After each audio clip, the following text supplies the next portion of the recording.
कोई धनराशि चक्रवृद्धि ब्याज पर 2 वर्षों में बढ़कर 11,250 रुपये और 4 वर्षों में 14,112 रुपये हो जाती है, तो ब्याज की वार्षिक दर कितनी है, ये हमें बताना है दोस्तों। देखिए दोस्तों, इस सवाल में क्या बोला जा रहा है कि कोई धनराशि 2 वर्षों में बढ़कर 11,250 रुपये और 4 वर्षों में 14,112 रुपये हो जाती है, यानी कि दोनों जगह हमें मिश्र धन दिया गया है और हमें ब्याज की वार्षिक दर बतानी है। तो जब भी ऐसा सवाल आएगा तो हमें क्या करना होगा, हमें ये जो दोनों मिश्र धन दिए गए इन दोनों को अनुपात में लिख लेना होगा। ठीक है, तो मैं यहाँ पे लिख लेता हूँ 11,250 रुपये और इसे अनुपात में लिखूंगा 14,112 रुपये के साथ। ठीक है, अब हमें क्या करना है, इन दोनों को काट के छोटा कर लेना है।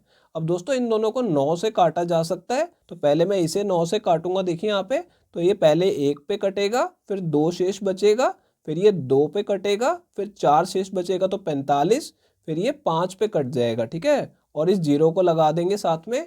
अब इसे 9 से काटेंगे तो पहले 1 पे कटेगा, 5 शेष बचेगा तो 51, फिर ये 5 पे कटेगा, फिर 6 शेष बचेगा तो 61 हो जाएगा, फिर ये 6 पे कटेगा, फिर 7 शेष बचेगा तो 72। ठीक है, फिर ये 8 पे कट जाएगा।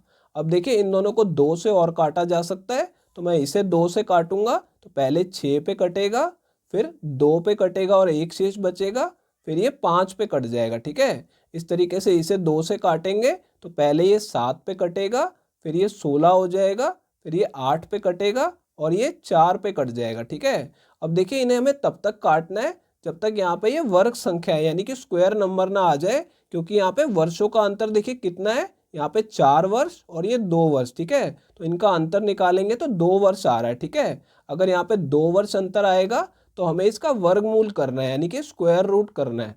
अगर यहाँ पे हमें 3 वर्षों का अंतर दिया गया होता तो यहाँ पे हमें घनमूल यानी कि क्यूब रूट लगाना होता।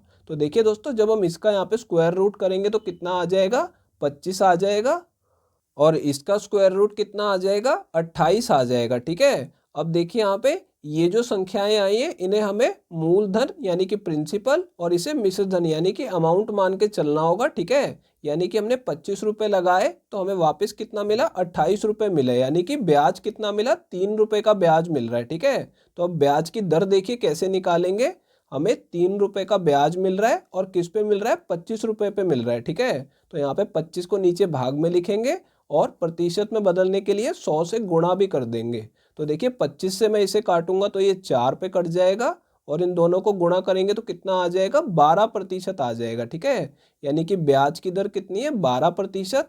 तो दोस्तों ये हमारा इस सवाल का आंसर आ गया है, ये दूसरा ऑप्शन करेक्ट है।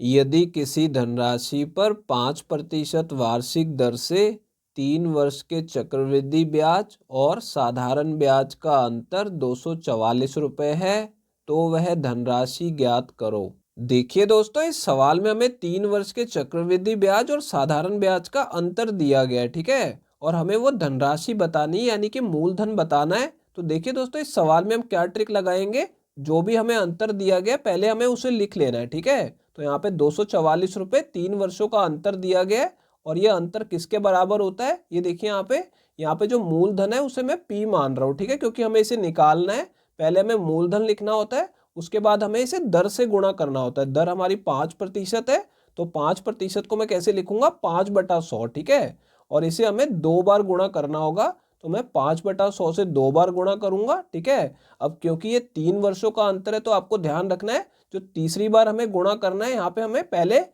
5 में 300 को जमा करना है। ठीक है, तो यहाँ पे कितना आ जाएगा, 305 आ जाएगा। ठीक है, ये आप ध्यान रखिएगा कि जो भी दर होगी उसमें 300 जमा करके उतना प्रतिशत लिखेंगे। ठीक है, यानी कि 305% लिख देंगे।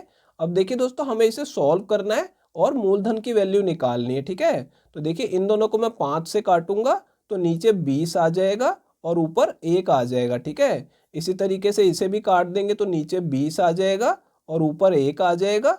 इन दोनों को 5 से काटेंगे तो नीचे 20 आएगा और ऊपर 5 से काटेंगे तो पहले ये 6 पे कटेगा और फिर 1 पे कट जाएगा। ठीक है, अब देखिए यहाँ पे 61 से मैं सीधा इसे काट सकता हूँ। ठीक है, क्योंकि 61 को 4 से गुणा करेंगे तो 244 आ जाएगा, तो ये 4 पे कट जाएगा। ठीक है, और ये 1 पे कट जाएगा।